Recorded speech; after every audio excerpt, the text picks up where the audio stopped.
By way of introduction, I want to share with you a little bit about how we came to this point today. Ievadam es gribētu mazliet pastāstīt par to, kā mēs nonācām līdz tiem jautājumiem, ko šorīt pārunāsim. Several years ago, I was serving a small congregation in Wisconsin, and one of my parishioners brought me a book. Pirms vairākiem gadiem, kad es kalpoju tādā nelielā draudzītā Viskonsīnas štatā, tad viena no manām draudzes locekļiem atnesa kādu grāmatiņu. My parishioner was very excited about the book and wanted me to read it. Viņai ļoti tā grāmata iepatikusies un vēlējās ar to grāmatu izlasīt. The book was called Conversations with God. Grāmata saucās Sarunas ar Dievu. And it was in several volumes, so I obtained the written copy of volume 1 and the audio copy of volume 2. Un tā nāca vairākās daļās, un tādēļ es nopirku rakstveidā pirmo daļu un otro daļu es audiālā variantā nopirku. And I began both of them at the same time.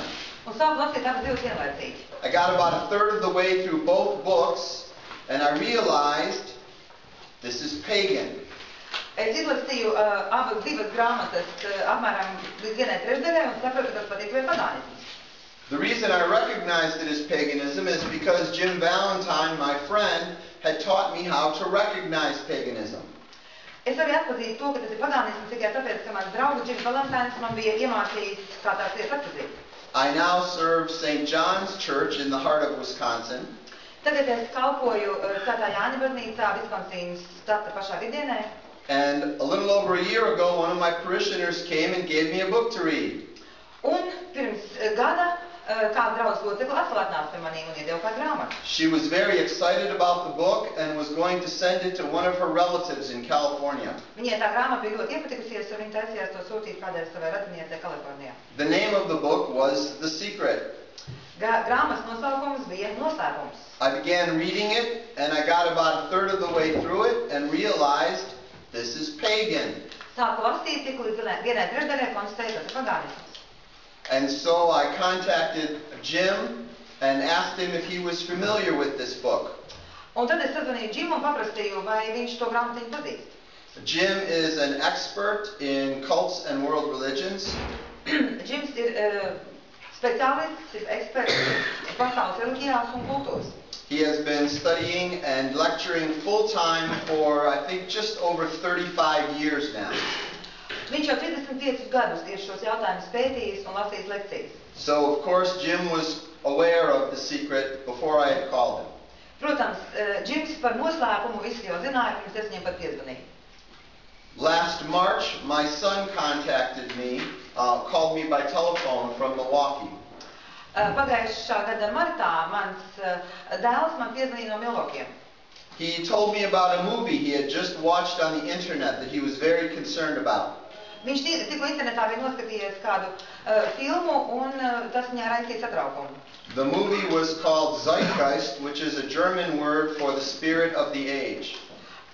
Un šī filma saucās Laikmeta gars, tātad Zeitgeist vācu valodā. I watched the movie, and when I finished, I realized that it was pagan. Noskatījos, atkal konstatēju, ka tas pagānisms. That movie is accessed by people all over the world through the internet. Pie šīs filmas, protams, var tikt cilvēki visā pasaulē, globālajā tīmeklī. The day before Easter Sunday, there were 4 lectures, seminars in the country of Latvia.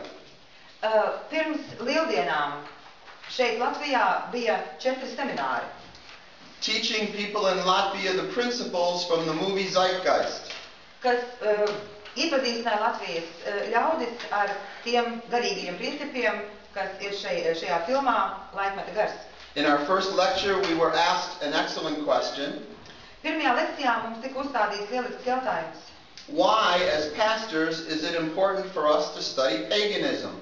We are not involved in it, and our people are not involved in it. Kādēļ mums kā mācītājiem būtu jāstudē un jāmācās kaut kas par pagānismu, kā nekā mums ar to nav nekādas darīšanas un mūsu draugu locekļiem? The reason is because your people have read the Da Vinci Code. Atbilde tāda, ka jūsu draugu locekļi ir lasījuši Da Vinci kodu. Your people have watched the Da Vinci Code movie. Viņi ir skatījušies šo filmu. Your people are watching The Secret on an internet DVD. Viņi skatās filmu noslēpumus internet DVD variantā. Your young people are watching the movie Zeitgeist. Jūsu jaunieši skatās Laikmeta garu. And your young people are going to many films at the Forum that are teaching them the principles of paganism. Un jūsu jaunieši iet uz daudzām filmām, skatās tās Forum cinemās, un šīs filmas patiesībā māca pagānismu pamatprincipus. So I contacted my friend Sandra Gintera and suggested that we come and share with you what I have learned from Jim about recognizing paganism. Un tad es sazvanījos ar savu draudzeni Sandru Ginteru, un mēs nolēmām, ka mēs varētu šurp atbraukt Latviju kopā ar Džimu un pastāstīt par to, ko mēs tam atklājuši. I want to give you a brief overview of how our lectures will go today. Es mazliet iepazīstināšu ar mūsu dienas plānu. Jim will be doing this first hour as an introduction to the principles of paganism and Gnosticism.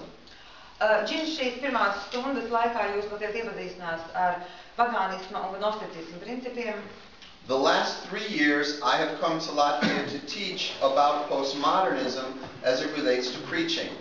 Pēdējos 3 gadus esmu bijis Latvijā un esmu lasījis lekcijas par postmodernismu un sludināšanu šajos apstākļos. But this is a very different question. Bet šis ir pavisam savādāk tipa jautājums. So after Jim's presentation, I will do a very short refresher on the principles of postmodernism. Pēc Džima prezentācijas es dažos vārdos pastāstīšu par postmodernismu tikai kā atgādinājumu. These principles are extremely important because postmodernism is the soil in which paganism and New Age religions flourish. Šie principi ir ļoti svarīgi, jo tieši postmodernisms ir tā augsne, kurā var uzplaukt neopagānisms un New Age. And then Jim will present 3 different authors. Un tad Džims stādīs priekšā 3 dažādus autorus. The author of Conversations with God, whose name is Walsh. Pirmais būs Walsh, kurš ir sarakstījis sarunas ar Dievu. The Secret, which was written by Verne. Noslēpums, ko ir uzrakstījis Burns. And Eckhart Tolle's books, which have become famous around the world through the promotion of Oprah Winfrey in the United States. Eckhart Tolle's books have become famous around the world. Grāmatas, kas ir tagad ieguvušas visā pasaulē plašu atzinību. Which have been promoted by Oprah Winfrey in the United States. Ko atbalsta Amerikas opera. Oprah Winfrey recently created an online course to teach the principles of Eckhart Tolle. Viņi pat nepārāk sen ir izveidojuši tādu internetu kursu, kur var mācīt šī Eckharta Tolles principus.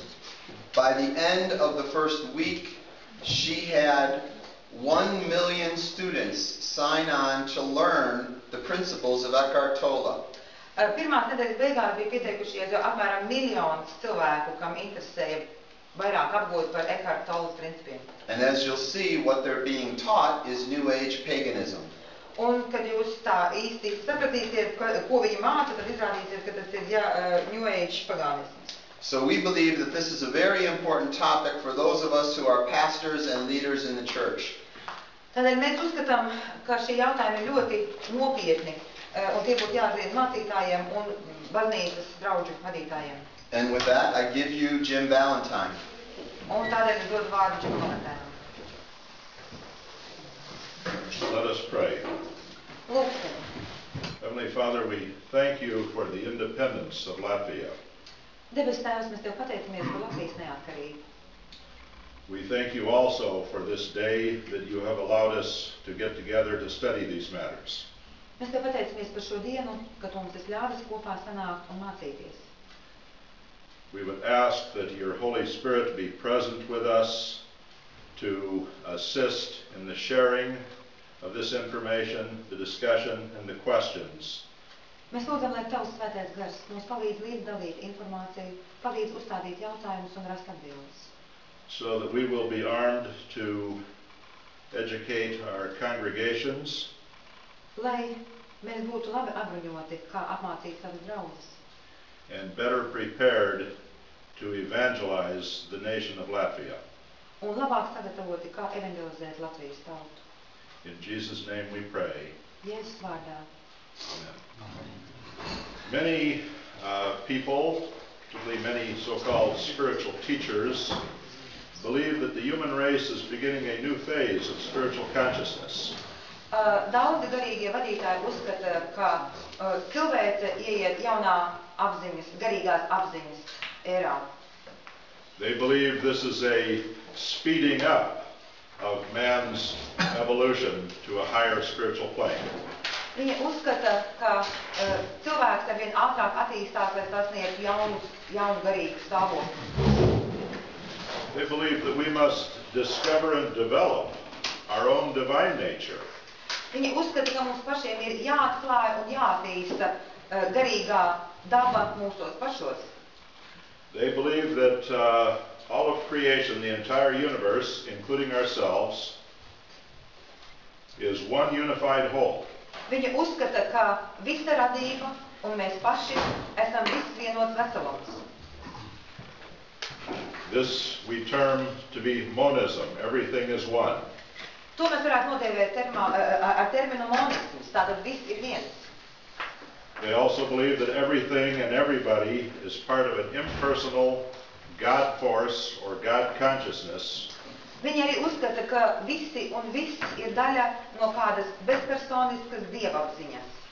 And this is pantheism. Un to mēs saucam vārdā panteisms. They deny objective moral distinctions. Viņi noliedz objektīvas morālas robežas. They believe that enlightened persons, those that have discovered their own godhood, rise above questions of good and evil, right and wrong. Viņi uzskata, ka tie cilvēki, kas ir apgaismoti, kas paši ir sevī atraduši un ir saskaņojuši labo un slikto, var pacelties pāri šīm robežām. They do not believe there is a personal creator God to whom we are accountable. Viņi neuzskata, ka pastāv personīgs Dievs radītājs, kuram mēs esam atbildīgi. So the question becomes, what does the Bible say about this? Un jautājums nonāk pie tā, ko tad Bībele mums par to saka. So we look at Genesis 3. Mēs palūkojamies uz 1. Mūzes grāmatu 3. nodaļu. In verse 1, we are told that the serpent was very crafty. Pirmajā pantā mums ir teikts, ka čūska bija visviltīgākā. And that he called into question God's word to the woman. Un kad tā apšaubīja to, ko Dievs bija sievai teicis. In verses 2 and 3, the woman replied to the servant and repeated what God had instructed. Un 2. un 3. pantā mēs redzam, ka sieva atkārto tos vārdus, ko Dievs bija teicis. But then comes the serpent's big lie. Un tad seko lielie meli. Verse 4, you will not surely die, the serpent said to the woman. Tad čūska teica sievai, jūs nemirsit viss. Verse 5, for God knows that when you eat of it, your eyes will be opened, and you will be like God, knowing good and evil. Bet Dievs zina, ka tanī dienā, kad jūs no tiem ēdīsiet, jūsu acis atvērsies un jūs būsiet kā Dievs, zinādami, kas labs un kas ļauns. Now, if you have the same nature of God, ja jums ir tāda pati Dieva daba, ja dievišķa daba, you have the power, of course, to decide for yourself what is good and evil. tad, protams, jūs paši varat izspriest, kas ir labs un kas ļauns. And these people believe that when we discover our true natures, we will realize that. Un tie, kas to sludina, uzskata, ka tad, kad mēs atpazīsim paši savu īsteno dabu, mēs arī to atversim. Now, with your handout sheets, you should have this world views and contrast table. Šajās lapās jums vajadzētu būt tabuliņai, kur ir pasaules uzskati. What the Bible teaches on these matters is on the right. Tātad labajā pusītē mēs redzam to, ko Bībele māca par šiem jautājumiem. And the Gnostic pantheistic worldview, which is adopted in one form or another by the New Agers, is on the left. Un kreisajā pusē mēs redzam gnostiski panteistisko pasaules uzskatu, ko vienā vai otrā variantā ir adaptējis New Age kustība. And we will see on point 1 on the left side, the monism and pantheism. We will see later that Conversations with God by Walsh and all of his succeeding books, the Zeitgeist movie, Eckhart Tolle's 2 significant books, and even at the end, the book The Secret. Tātad mēs redzēsim, ka kreisajā pusītē, uz to, kas ir atzīmēts šeit kreisajā pusē, kur ir gnostisks panteistiskais pasaules uzskats, un mēs runājam par monismu un panteismu, mēs varam attiecināt visas tās jau iepriekš pieminētās grāmatas un filmas. Even The Secret will be pushing this view. Pat noslēpums arī runā tieši šādu uzskatu. Every one of these points on the left is refuted biblically on the right. Labajā pusē mēs redzam, ka biblisko atbildi uz ikvienu no šiem izvirzītajiem punktiem kreisajā pusē. Point 2, God is a principle, a universal law of vibration or energy, a force. Otrais punkts tātad mums saka, Dievs ir princips, universāls likums, ir likuma sakarība, vibrācija vai enerģija. This is exemplified. Vispasaules apziņa. This is exemplified in the Star Wars films. To mēs, piemēram, redzam zvaigžņu karos šajā filmu sērijā. Where you have the force, it's impersonal. Kur ir bezpersonisks spēks. In itself is neither good or bad. Kas pats savā būtībā nav ne labs, ne ļauns. It's just a matter of your motivation for using it. Jautājums ir, kāda ir mūsu motivācija, kā mēs vēlēsimies to izmantot. Point 3, humanity is good. Trešais punkts, kur ir teikts, cilvēce ir laba. Moral evil is only an illusion.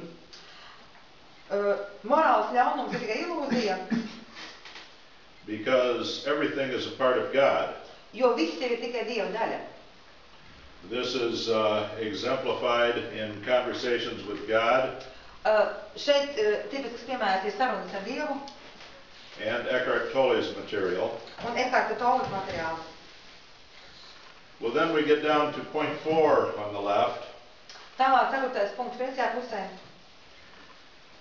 And if there is no evil, there can be no sin.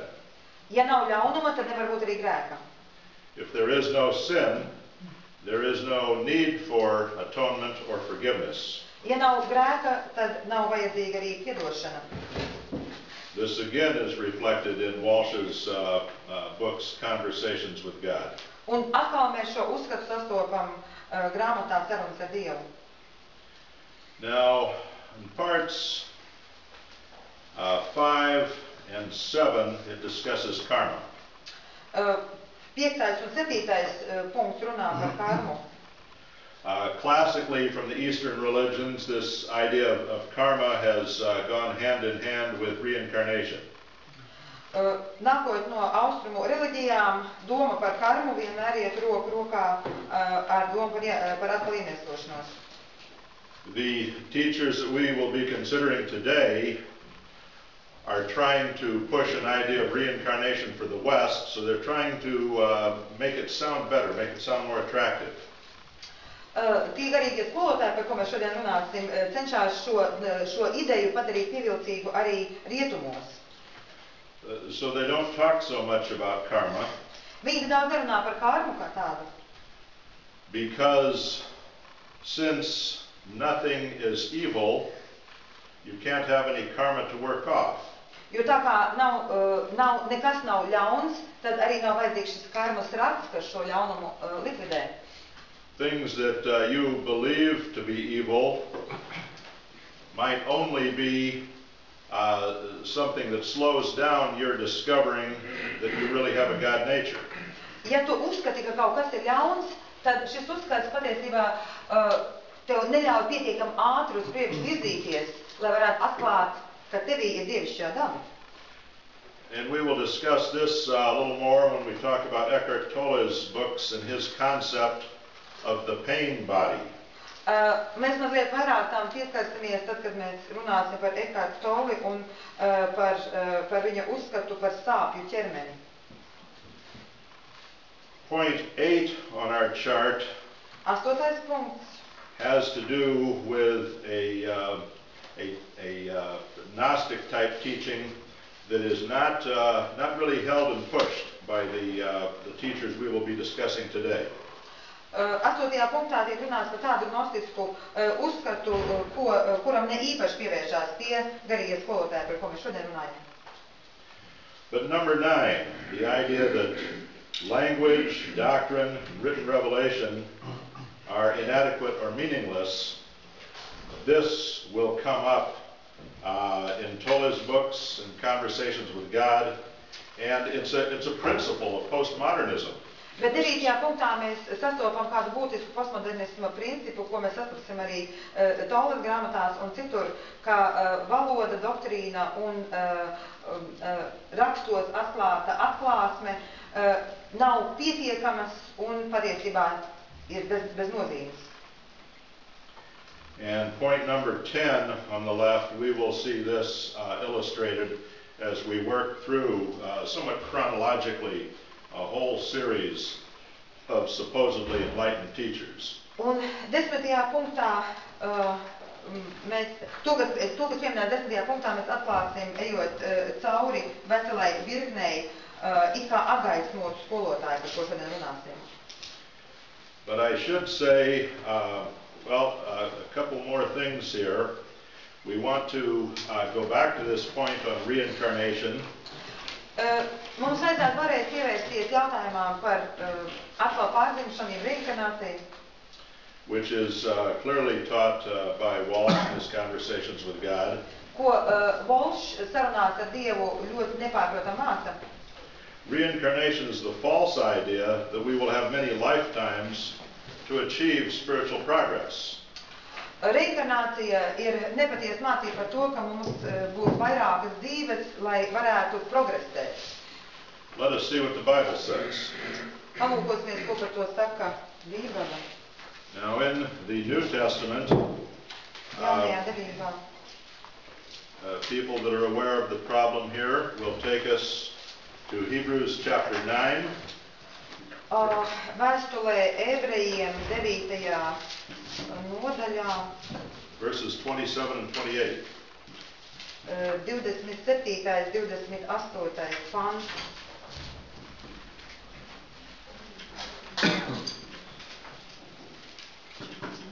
Chapter 9, 27, 28. I'm also writing it on the board. Just as man is destined to die once, and after that to face judgment, so Christ was sacrificed once to take away the sins of many people, and he will appear a second time, not to bear sin, but to bring salvation to those who are waiting for him. Un kā cilvēkiem nolēmts vienreiz mirdu pēc tam tiesa, tā arī Kristus vienreiz upurēts daudzu cilvēku grēkus atņemt, neatkarīgi no grēka, tiks otrais redzams par pestīšanu tiem, kas viņu gaida.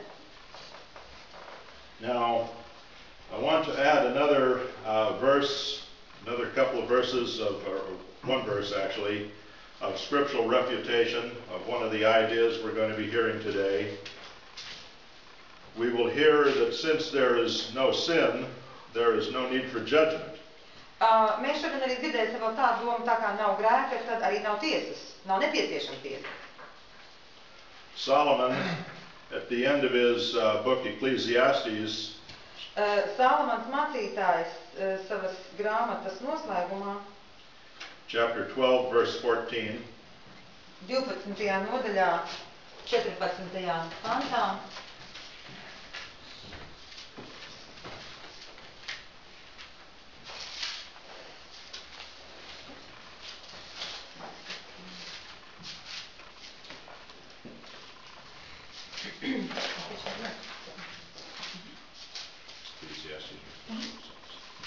For God will bring every deed into judgment, including every hidden thing, whether it is good or evil.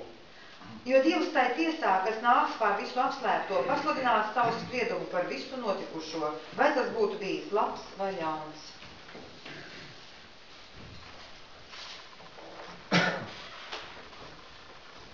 But now, we can go a step further on the reincarnation.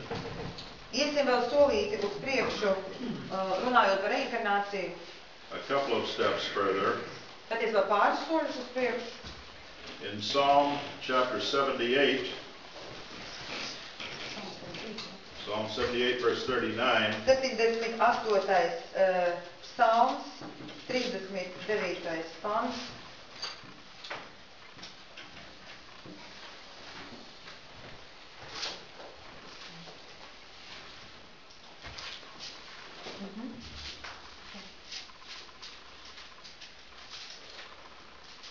Psalm 78 verse 39, he remembered that they were but flesh, a passing breeze that does not return. Jo viņš ņēma vērā to, ka viņi ir miesa, vēja pūsma, kas aizskrien un vairs neatgriežas. We look at the context of the verse and we realize the word he refers to Almighty God. Ja mēs palūkojamies šī panta kontekstā, tad redzam, ka ar viņu ir domāts visvarenais Dievs. And we see that the word they refers to the human race. Un viņi tie ir cilvēki. We're but flesh, a passing breeze that does not return. Mēs esam miesa, vēja pūsma, kas vairs neatgriežas. But the whole revelation of Scripture actually tells us that reincarnation is false. Visa atklāsme rakstos mums māca to, ka reinkarnācija nepastāv. For we read in Genesis 3 the original lie which led to the original sin. Jo mēs arī pirmās Mūzes grāmatas 3. nodaļā lasījām par to, par sākotnējiem meliem, kas arī noveda pie iedzimtā grēka. And opened up a gulf between us and God. Un kas pavēra starp cilvēku un Dievu nepārējo bezdibeni. A gulf that we cannot bridge. Šiem bezdibenim nav tilta no mūsu puses. But from Genesis 3 on, there is the pointing ahead to the coming of Messiah who will solve the problem. Bet sākot no pirmās Mūzes grāmatas 3. nodaļas iet virzība, raksts mums atklāja virzību uz priekšu, kas norāda uz Mesiju, uz glābēju. In the New Testament Gospels, we see the Messiah has come. Jaunās derības evaņģēlijos mēs redzam, ka Mesija ir atnācis. He walks upon the earth. Staigā pa zemi. He teaches his disciples. Māca mācekļus. He goes to the cross on our behalf. Mūsu dēļ top krustā piesists. His body is put into the grave. Viņa miesa tiek ielikta kapā. But it comes out of the grave. Un atkal tā ceļas ārā no kapa. To prove his victory over Satan. Lai pierādītu, ka Sātans ir uzvarēts. On our behalf. Mūsu dēļ. And the epistles spend most of their time explaining the significance of this to us and telling us how we can have this gift from God. Un jaunās derības vēstules lielākoties veltītas tam, lai paskaidrotu mums Jēzus nāves noslēpumu un tā nozīmi. So actually the entire scriptural message is refuting the idea of reincarnation. Tātad visa rakstu vēstījums noliedz reinkarnāciju. Unless there are specific questions, you're right. Okay, I'm up. Ir kādi? No? Kas šis? Yeah, let's take questions first. Ir kādi jautājumi šobrīd? Kad mācekļi jautā par Ēliju, saka, ka viņš jau bija atnācis. Un mācekļi saprata, ka runa ir par Ēliju vai Ēlijā Jānī Kristietajā kristietību. Reinkarnējās gara izpausmē. No, John the Baptist. Okay. The answer to the question is that John the Baptist came in the spirit and power of Elijah. Jānis Kristītājs atnāca Ēlija garā un spēkā. So his ministry was a fulfillment of prophecy, Viņa kalpošana bija iepriekš pasludināšanas piepildījums. but he had not previously existed in the Old Testament. He had not walked on the earth in the Old Testament. Bet Jānis Kristītājs nekad iepriekš pa šo zemi nebija staigājis.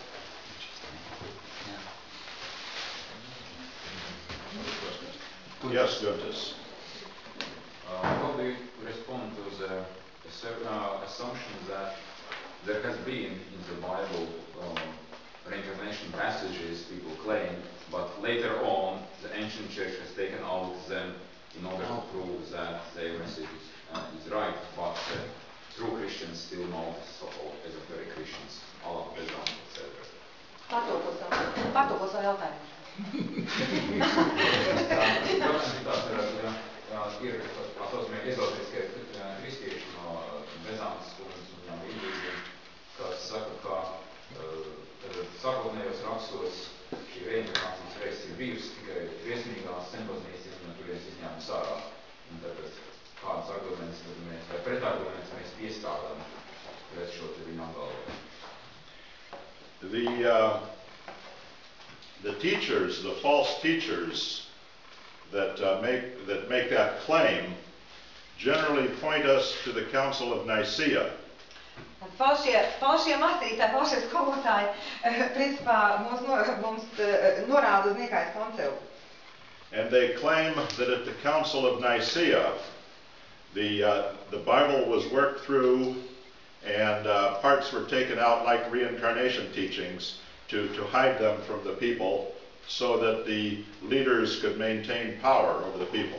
Un tātad viņi uzskata, ka tieši Nikājas koncilā Bībele tika pārskatīta un šīs daļas, kas attiecās uz reinkarnāciju, tika izņemts ārā, lai baznīcas vadība varētu noturēt kontroli pār cilvēkiem. There are two very large, very devastating answers to those claims. Ir divas ļoti nopietnas atbildes uz šādu jautājumu uzstādījumu. First of all, from ancient biblical texts themselves and the writings of the apostolic fathers and the other early fathers, we can reproduce so much of the Bible, particularly the New Testament, from before Nicaea. Vispirms jau atbilde uz šādu jautājumu uzstādījumu ir tas, ka mēs gan no agrīniem kristīgiem tekstiem, no pašas Bībeles tekstiem, kas nāk no laika, kad vēl Nikājas koncils to nav noformējis un savilks kopā vienā dokumentā, nav nekādu pretrunu. And there is no reincarnation there in the Bible before Nicaea. Un arī pirms Nikājas koncila mēs Bībelē neredzam nekādas liecības par reinkarnāciju. So there's nothing to take out. Tātad nekā nav ko tur izņemt. Furthermore, in the regarding the Council of Nicaea, in all of the records that we have regarding the Council of Nicaea, there is no hint of this. Otrkārt, runājot par pašu Nikājas koncila norisi, mums nekur koncila pierakstos, ja protokolos nav norādījums uz pārunām par šo tēmu. In fact, there is no hint that anything having to do with deciding what was scripture or what to remove or what to put in or whatever was any part of the agenda at the Council of Nicaea. Vispār nekādā veidā netiek norādīts, ka Nikājas koncilā pacēlās jautājums par to, kas ir svētie raksti un ko vajadzētu ņemt ārā, ko atstāt. The Council of Nicaea was for the sole purpose of thrashing out between the bishops belief regarding the deity of Christ. Nikājas koncils bija sastāvs tādēļ, lai bīskaps savā starpā varētu izplūkties un nospriest jautājumu par Kristus dievišķīgumu. And answering the claim of the heretical Bishop Arius that Jesus, there was a time when Jesus was not, that Jesus had therefore been created. Un lai lai sniegtu atbildi biskupam Ārijam, kurš apgalvoja, ka ir bijis tāds laiks, kad Jēzus neesmu to bijis. Viņš ir ticis radīts. Now, some of the proponents of reincarnation like to take us to the Gospel of John, chapter 9. Daži no reinkarnācijas atbalstītājiem mūs norāda uz Jāņa evaņģēlija 9. nodaļu, And the first 2 verses, kur pirmie 2 panti, speaking of Jesus, as he went along, he saw a man blind from birth. un garām ejot, viņš ieraudzīja cilvēku, kas no dzimšanas bija neredzīgs. His disciples asked him, Rabbi, who sinned, this man or his parents, that he was born blind?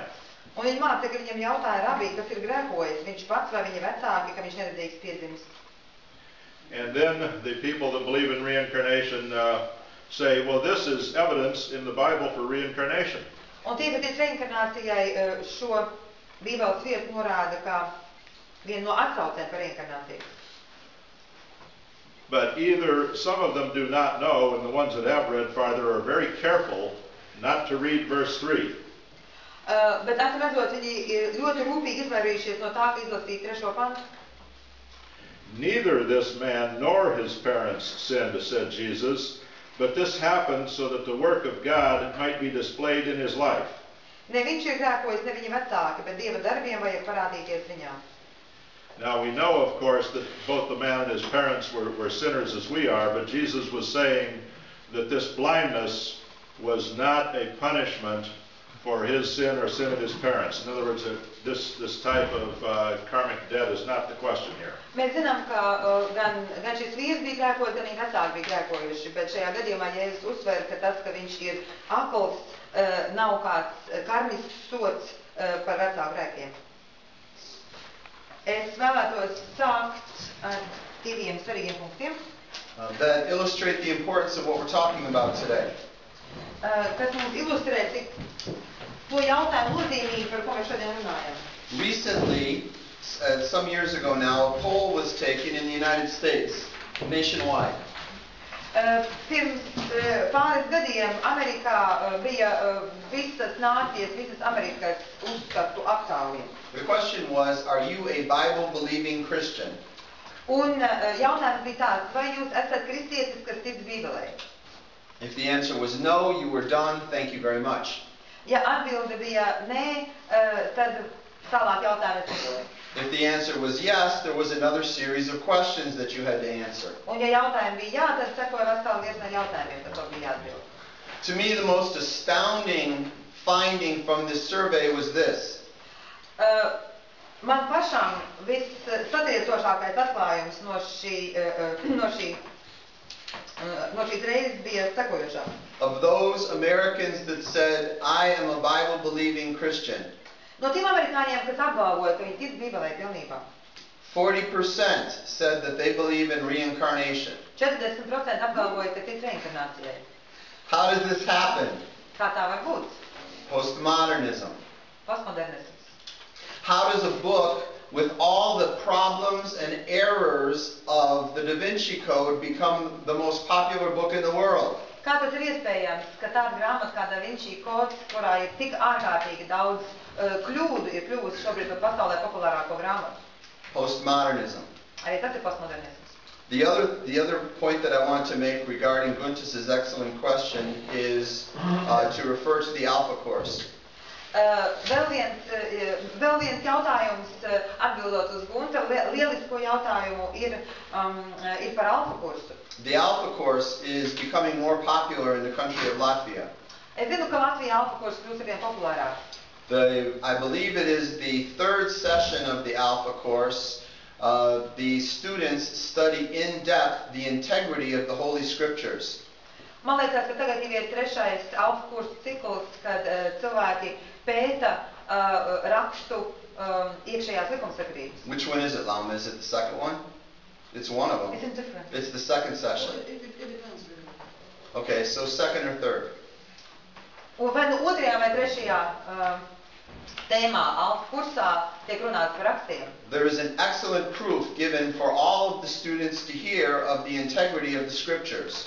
Un tur ir brīnišķīgs pierādījums, kā mēs varam uztvert rakstus kā vienot veselumu. That the scriptures that we have today are virtually identical to the scriptures as they were originally penned. Ka tie raksti, kādas mēs lietojam šodien, ir burtiski identiski tiem, kādi bija pašā sākumā. Now I want to speak this morning very briefly about postmodernism. Tātad dažos vārdos šorīt par postmodernismu. Archbishop Banags 3 years ago wrote an excellent article regarding postmodernism as it has come to Latvia. Pirms 3 gadiem arcibīskaps Banāgs uzrakstīja lielisku rakstu par postmodernismu tādā variantā, kāds ir sasniedzis Latviju. It was very extensive, and I would encourage any that have not read it to obtain it from the Archbishop's office or from the consistory, because it was very well done. Šis raksts bija lieliski sagatavots, un ja kāds no jums nav lasījis, vai jums nav šī raksta, es sirsnīgi ieteiktu, lai jūs vai no kancelēs, vai no virsvaldes to dabūtu un izmantotu. This morning I just want to share some points regarding postmodern thinking. Šodien es tikai vēlētos līdzdalīt pāris domas par postmoderno laiku. There are several that are particularly important with the topics that we're dealing with today. Vairāk no šiem jautājumiem tieši attiecas uz tiem jautājumiem, par ko runājam šodien. To a postmodern, all truth is relative. Postmodernistiski domājošam cilvēkam visa patiesība ir relatīva. Truth is reached through feelings and experience, not through reason. Patiesību var aizsniegt caur pieredzi un caur izjūtām, nevis caur prātu. In the modern world, truth was discovered. Modernisma laikmetā patiesību atklāja. In the postmodern world, truth is created. Postmodernisma laikā patiesība tiek radīta. So you can quickly see how neo-paganism and the New Age movement could flourish in such a culture. Un tādēļ jūs redzat, kā neopagānismam un New Age kustībai šādos uzskatu apstākļos bija iespējams izvērsties un uzplaukt. The consequence of this is that there is no recognized authority among postmoderns. Jo postmodernistiem nav vienas neapšaubāmas autoritātes. Not the Bible and not the church. Ne jau Bībele un ne baznīca tās būtu. Now I want to point out that not everything that comes to us from postmodernism is bad. Ne jau viss, ko mums sniedz postmodernisms, slikts. The postmodern movement began as a reaction against the failure of modernism. Postmodernisms aizsākās kā reakcija uz tiem jautājumiem, uz ko modernisms arī varēs atbildēt. The modern era tended to be combined with strong humanism. Modernisma laikmets bija ļoti cieši savies kopā ar spēcīgu humānismu. Human beings, through education and science and technology, will be able to solve all the world's problems. Tā doma, ka cilvēciskās būtnes, pateicoties zinātnē, pateicoties tehnoloģijai, varēs atrisināt visas pasaules samilzušās problēmas. Newer generations have discovered, as we all have, of course, that simply is not true. Jaunākās paaudzes, protams, ir atklājušas, ka tas nebūtu tā nav. The danger of postmodernism is that while it pushed modernism out, it did not bring anything in its place. Postmodernisma problēma ir tā, ka izstumjot modernismu, tas neienes neko jaunu. So postmodernism is not so much a system as it is the lack of a system. Postmodernisms ir ne tik daudz sistēma, kā sistēmas trūkums. Another important dichotomy that impacts us in the church is this. Vēl cita nozīmīga dikotomija, kas atstāja iespaidu uz baznīcu, ir sekojošā. To a postmodern, religion is bad, but spirituality is good. Postmodernistiski domājošam cilvēkam reliģija ir kaut kas slikts, bet garīgums ir labs. And to a postmodern, spirituality can be almost anything. Un postmodernistam garīgums var būt gan jebkas. So how should the church respond? Kā tad baznīcai būtu jāatbild? Pretending that postmodernism is not all around us will not help. Izlikties, ka postmodernisms nav mums visur visapkārt, tas to, ko mums nebūtu pareizi. Pretending that postmodernism is not affecting the people of our church will not help. izlikties, ka tas neatstāja iespēju uz mūsu draudzes locekļiem, arī nav pareizi. On the other hand, surrendering to the postmodern spirit is not an option. Pakļauties postmodernismu garām nav izvēle, nav pareiza izvēle. What we in the church need to do is to be aware of postmodernism and find new ways to pass on the truth to new generations. Baznīcā mums jāapzinās, kas ir postmodernismu īpatnības un jāatrod jauni veidi, kā mūsdienu apstākļos pasludināt patiesību. Jesus is that truth, Jēzus ir šī patiesība. and we have to learn ways to share that truth. Un mums ir jāatrod veidi, kā šo patiesību tālāk līdzdalīt. I want to say a word about youth. Pāris vārdi par jauniešiem. One of the things that I think we struggle to understand about the young people in our communities is that postmodernism is the only culture that they know. Mums jāapzinās, ka postmodernisms ir vienīgā kultūra, ko mūsu jaunieši vispār pazīst. Those of us who are older, like Jim and me, remember when the culture was modern. Vecākā paudze atcerās, ko nozīmē modernismu kultūra. But postmodernism is the only culture that they know. Jauniešiem vienīgā realitāte ir postmodernisms. There are young people all across Latvia that don't remember what Latvia was like before 1991. Visā Latvijā ir ļoti daudz jauniešu, kuri neatcerās, kāda Latvija izskatījās pirms 1991. gada. There are many young people in Latvia that have never learned to speak Russian. Ir daudz jauniešu Latvijā, kas nekad nav mācījušies runāt krieviski. They live in a world where you don't have to speak Russian. Viņi dzīvo tādā pasaulē, kur viņiem nav nepieciešams runāt krieviski. You can learn it or not, as you choose. Var mācīties vai nē, tā ir izvēle. For many young people, the same can be said of the language of modernism. Daudziem jauniešiem, runājot par jauniešiem, tieši tas ir arī attiecināms uz modernismu. Viņi var vai nu uzzināt par to vai nē. They live in a world of postmodernism. They can choose to learn modernist language or not, as they wish.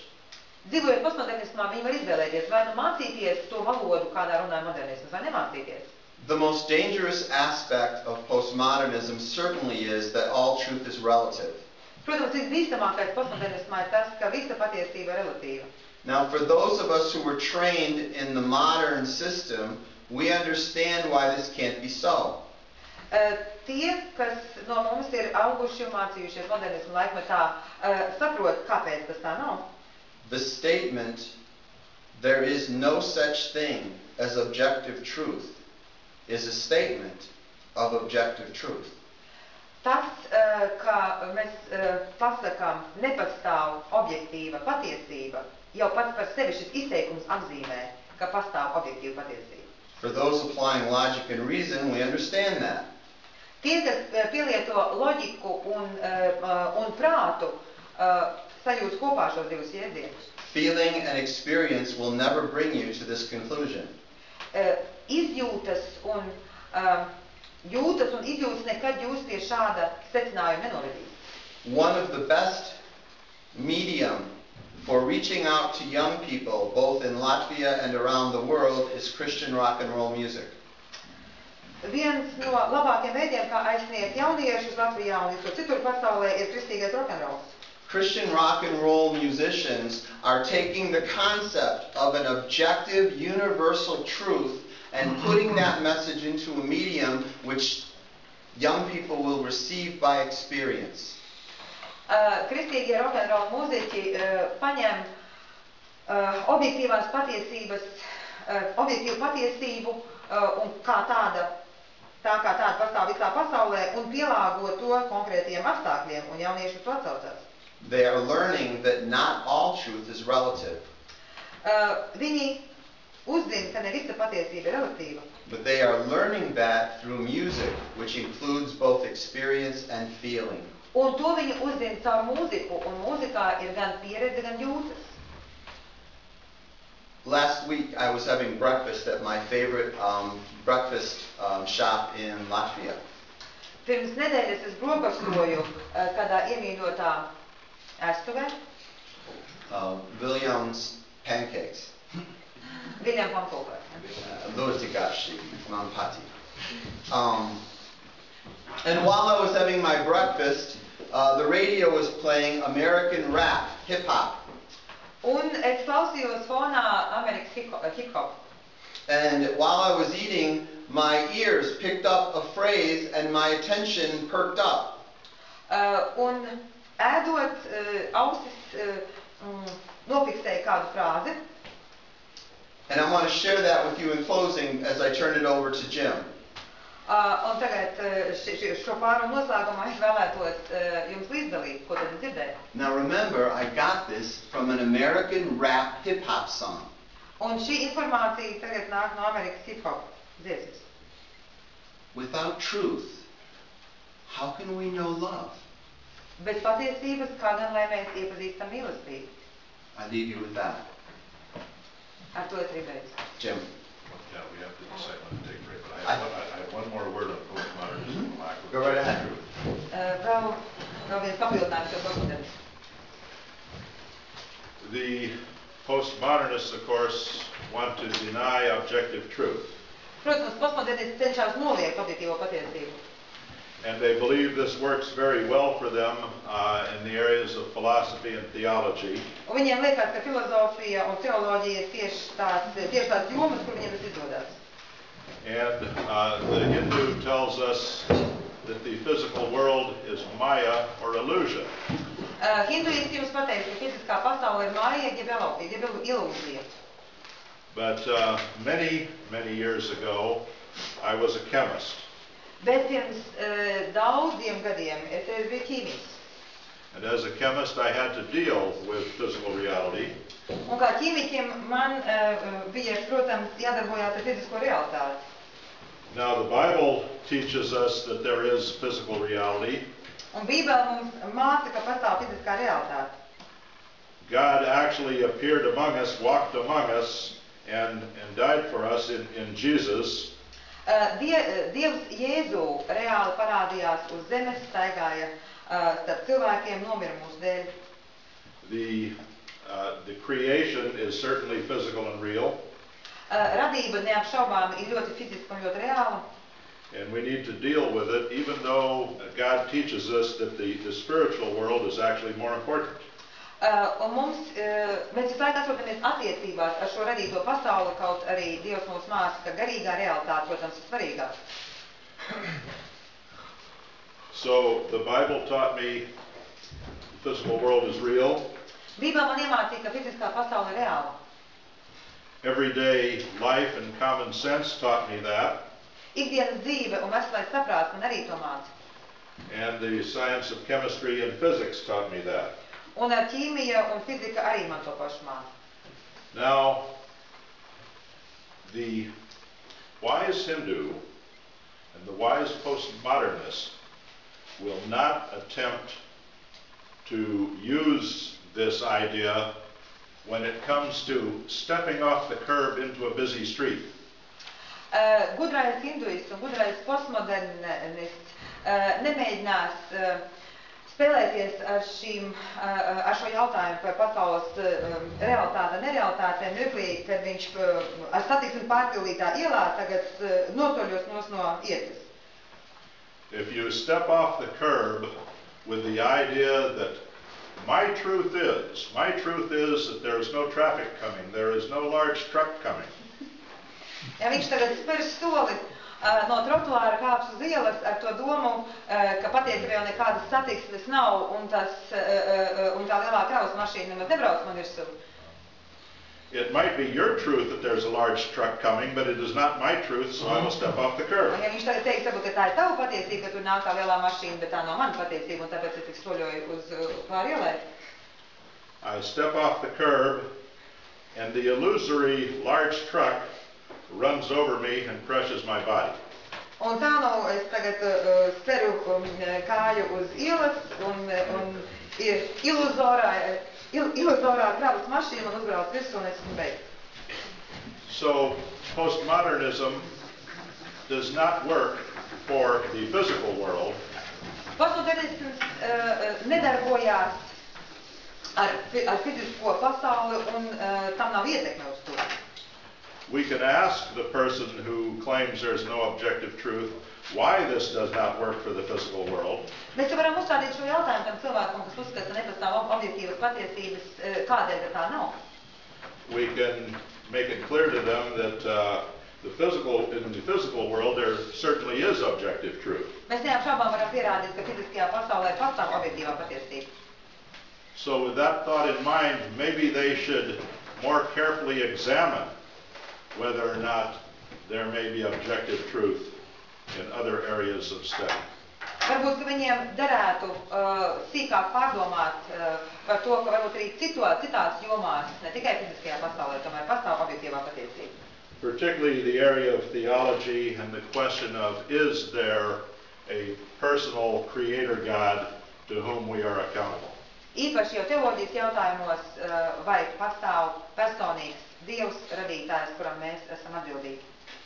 Throughout the day, we'll be sharing some materials with you regarding postmodernism. There are a couple books that I want you to be aware of.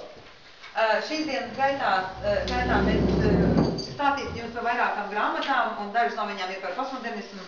An earlier work, which is excellent, is Jesus for a New Generation. Pirms kādu laiku sarakstīta grāmata Jēzus jaunajai paaudzei.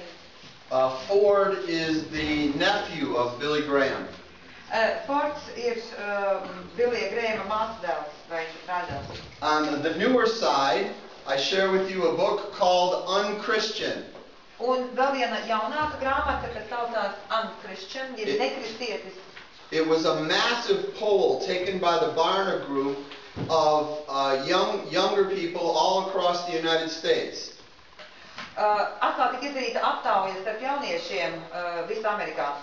They were asked what it is about the Christian church and the Christian religion that makes them uninterested in having anything to do with it.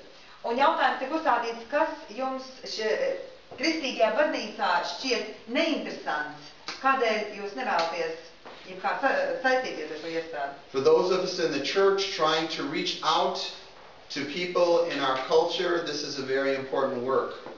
Šī ir ļoti nozīmīga grāmata tiem, kas vēlās aizsniegt vēl nekristīgo mūsu sabiedrības daļu.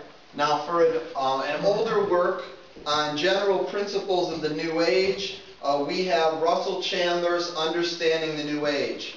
No vecāka gājuma grāmatām tātad izprast New Age, Russell Chandlers. And those are available here at the desk. You can write down the publisher or ordering information for those. Tātad jūs varat norakstīt informāciju par šīm grāmatām, te priekšā uz galda viņas stāvēt.